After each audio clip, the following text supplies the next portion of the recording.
Assalamualaikum warahmatullahi wabarakatuh. Kita langsung ke bagian subbab 3 dari bab ikatan ion, yaitu mengenai struktur dari suatu senyawa ionik. Jadi kemarin di video bagian 1 kita juga sudah membahas bahwa struktur dari senyawa ion itu bukan molekul ya, tetapi strukturnya adalah kristalin.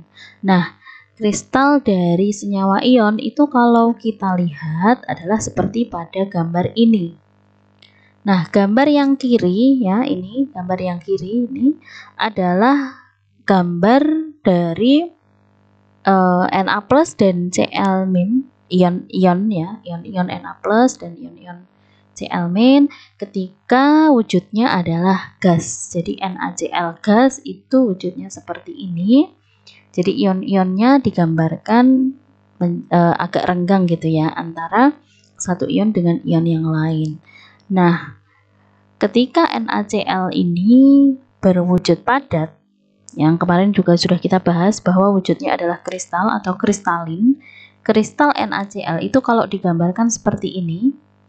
Jadi kristal NaCl itu tersusun dari muatan plus dan minus yang bergantian dan berurutan, dan ini strukturnya adalah teratur sekali, sehingga struktur yang seperti ini di kimia disebut dengan struktur kristal ya. Jadi teratur ke segala arah. Kalau kita lihat yang hijau ini, yang hijau itu minus adalah apa? Cl ya, Cl minus. Kemudian yang ungu ini plus itu berarti adalah Na-nya, Na plus. Nah, kalau kita lihat struktur NaCl padatan itu berurutan Cl-, Na+, Cl-, Na+, Cl-, Na+, Cl-, Na+, begitu seterusnya. Gitu ya, dengan dengan muatan positif dan negatif saling berdekatan atau mendekat gitu. Nah, ini kalau kita lihat di sini ternyata yang wujudnya padat, jadi NaCl yang padat itu rapat ya, antara ion-ionnya itu rapat. Nah, yang terjadi di sini adalah gaya tarik-menarik elektrostatik ya. Jadi di ikatan ion itu sebenarnya terjadi gaya tarik-menarik elektrostatik antara muatan-muatannya. Nah, seperti ini teratur ya ke segala arah, jadi ke depan belakang itu ya seperti ini terus, Cl-, Na+, Cl-, Na+ bergantian gitu. Ke samping kanan kiri juga seperti itu, ke atas bawah juga seperti itu terus, berurutan dan teratur. Ini disebut sebagai kristalin. Oke. Nah, kalau kita mau mempelajari lebih lanjut struktur NaCl itu digambarkan seperti ini. Jadi ini adalah struktur kristal ya, dimana ini merupakan satu bagian gitu ya, satu bagian atau satu unit sel gitu kalau disebutnya. Nah, ini NaCl yang tadinya padatan NaCl yang tadinya digambarkan rapat itu kalau di gambar ini digambarkan renggang dengan adanya garis-garis penghubung ini ya.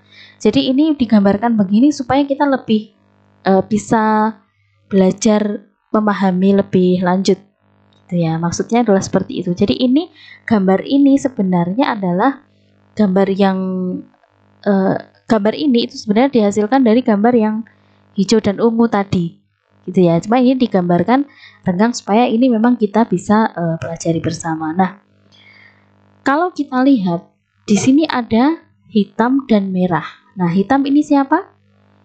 Yang lebih besar? Iya, hitam ini Cl-nya, Cl minusnya. Kemudian yang merah itu adalah Na plusnya, jadi Na plusnya. Nah, silahkan kalian lihat di sini. Jadi ini satu unit begitu. Kita lihat bahwa satu ion Na+, ya, satu Na+, itu ternyata dikelilingi oleh 6 ion Cl-, ya. Kalau masih belum paham silahkan perhatikan. Jadi ini kita pelan-pelan aja karena memang kalian baru ya untuk materi yang submateri ini baru di SMA belum ada ya. Jadi perhatikan satu ion Na+. Oke, saya ambil Na plusnya yang tengah ini yang saya beri tanda hijau. Ini kan merah kan Na plus ya tadi ya. Na plus ini dikelilingi oleh 6 ion Cl-, Cl- yang hitam. Kita perhatikan dikelilingi oleh 6 ion Cl-. Perhatikan ya. Ini adalah Cl- yang pertama, 1. Saya beri biru ya, kemudian 2. Oke, lalu 3, 4, atas bawah ya, 5, 6. Oke? Ya, bisa dipahami ya. Jadi 1 Na plus dikelilingi oleh 6 Cl minus. Ya. Bisa kita buktikan dari gambar ini. Ya. Oke, saya ulangi lagi. 1 Na plus ini ya, yang merah, yang saya beri hijau-hijau ini. Ini adalah Na plus dikelilingi oleh 6 Cl minus. Cl, di Cl, Cl, Cl, Cl, Cl. Oke? Ya. Nah, sehingga bentuk yang seperti ini kita sebut dengan ya oktahedral ya, 1 dikelilingi 6. Kemudian begitu juga sebaliknya. Sebaliknya itu maksudnya berarti 1 ion Cl minus dikelilingi oleh 6 ion Na plus. Oke. Ya, kita perhatikan gambarnya. Saya ambil warna ungu untuk menggambarkan Cl-nya. Cl-nya kan berarti yang hitam.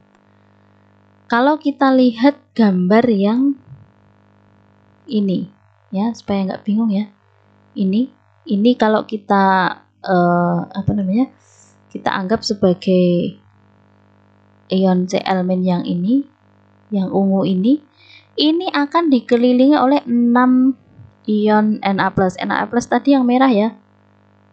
Gambar yang di sini yang merah ya. Oke, saya gambarkan dengan merah juga. Jadi ada 1 ya, 1 2 yang mengelilingi ini, yang mengelilingi yang ungu ini, 3 4, kemudian 5 di belakang ini ya. Satu lagi di mana? Satu lagi ada ya di depan, tapi ini tidak digambarkan. Seharusnya ini kan gambarnya ini kan nggak hanya berhenti di sini, tapi ada lagi di depannya, belakangnya, sampai kanan kiri itu masih ada lagi kotak-kotaknya gitu. Cuma ini yang digambarkan cuma 1 aja. Nah, ini di depan sini ya. Oke, kalau digambarkan berarti di sini ya. Di sini itu masih ada, iya masih ada Na plusnya. Jadi praktis bahwa 1 Cl minus yang ungu tadi dikelilingi oleh 6 ion Na plus. Jadi 1, oke saya gambarkan 1, 2, 3, 4, 5 yang di belakang, 6 di depan. Oke, semoga bisa dipahami ya.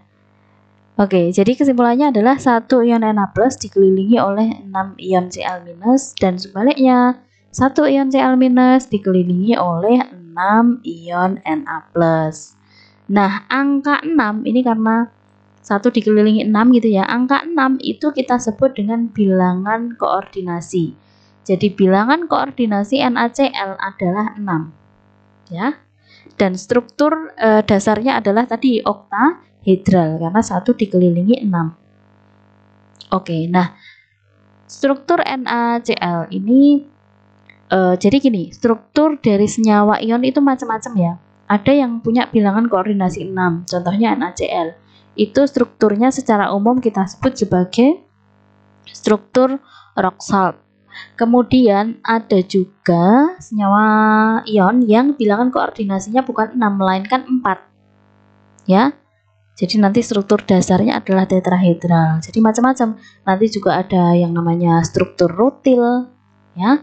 Ada lagi yang lainnya. Nah, itu kalian pelajarinya nanti di kimia anorganik. Jadi kalau kimia dasar ini sebatas kita tahu apa itu bilangan koordinasi, kemudian paling enggak kita harus tahu yang NaCl itu bilangan koordinasinya berapa, kemudian strukturnya bagaimana, itu di kimia dasar harus tahu. Oke, itu ya mengenai struktur dari senyawa ion. Kemudian kita ke bagian yang selanjutnya, yaitu mengenai energi Kisi. Nah, di bagian video sebelumnya kita sudah belajar bersama bahwa energi Kisi itu adalah energi yang terlibat dalam pembentukan gimana? Jadi dari ion-ionnya ya dalam wujud gas menjadi senyawa ion dalam wujud padat. Maaf ya, ini solid ya, padat. Nah, ini namanya adalah energi Kisi atau disimbolkan dengan U. Kalau bahasa Inggrisnya berarti lattice energy gitu ya.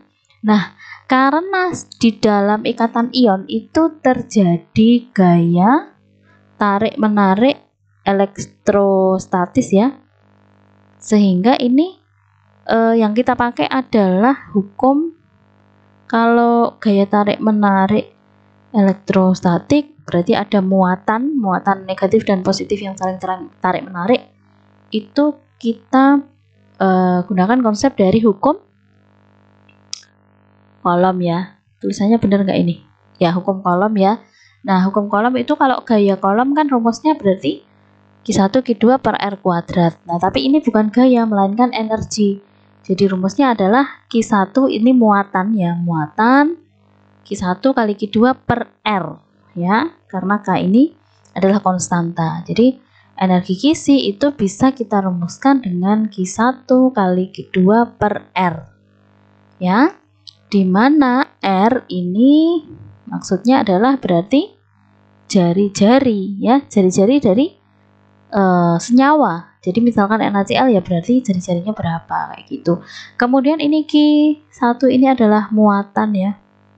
Berarti kalau senyawa ion ya muatan positif dan muatan negatif. Jadi Q1-nya muatan positif, misalkan Q2-nya muatan negatif atau sebaliknya. Seperti itu ya. Sehingga bisa kita simpulkan bahwa yang namanya energi Kisi atau U itu sebanding ya, sebanding dengan muatan ya, sebanding dengan muatan. Jadi kalau muatannya semakin besar, misalkan 2 plus, itu maka energi Kisinya juga semakin besar dibandingkan dengan yang misalkan yang plus 1. Kemudian berbanding, kalau dengan jari-jari berarti berbanding terbalik ya, berbanding terbalik dengan jari-jari. Nah, sehingga dengan menggunakan rumus yang ini ya, secara umum kita bisa mengetahui energi Kisi antar dua senyawa ion itu yang lebih besar yang mana, yang lebih kecil yang mana. Seperti itu. Misalkan kita ambil contoh energi Kisi antara LiCl dengan NaCl. Nah, LiCl dengan NaCl ini kan muatannya sama-sama plus 1 dan min 1 ya. Na itu plus 1, Cl itu min 1. Berarti ini faktor yang mempengaruhi antara NiCl versus LiCl dan NaCl ini faktornya tentunya bukan faktor muatan. Tapi faktor yang berpengaruh adalah faktor jari-jari atau R. Ya. Nah, Li dan Na itu kan satu golongan. Letaknya Na itu di bawah Li kan. Berarti kalau dalam satu golongan itu, kemarin kita sudah belajar sifat-sifat periodik bahwa di dalam satu golongan dari atas ke bawah itu jari-jari semakin besar. Nah, berarti jari-jari Li dengan Na, jari-jari Li dengan Na ini kan lebih besar Na. Padahal energi Kisi tadi berbanding terbalik dengan jari-jari. Ya, sehingga karena jari-jarinya lebih besar Na, maka energi Kisi NaCl pasti lebih kecil dibandingkan LiCl karena jari-jarinya lebih besar. Gitu ya, karena kan energi Kisi berbanding terbalik dengan jari-jari. Oke, seperti itu. Jadi rumus ini bisa kita gunakan untuk memprediksi energi Kisi mana yang lebih besar antara dua senyawa ion yang dipertanyakan, seperti itu. Nah, nanti kita gunakan ini untuk memprediksi senyawa-senyawa ion yang lain, ya. Oke, nanti dicontoh di latihan soalnya nanti ada nanti.